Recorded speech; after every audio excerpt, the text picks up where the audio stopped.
You literally would have to be here to see this. There are so many butterflies in this field. This is sort of what I'm talking about for what we're wanting to do with the pollinator habitat. But one thing I got to work on, look at all those butterflies, is walkways, pathways. Because right now the whole field is just overgrown, but the butterflies, mostly Gulf fritillary, are having a field day.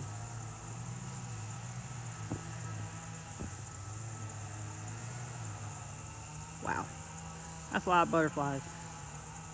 You never see this many. It's not even in your own yard. And there's other types of pollinators in there too. I wish I could do better camera work to show you. This is something you have to experience and see to believe. Wow.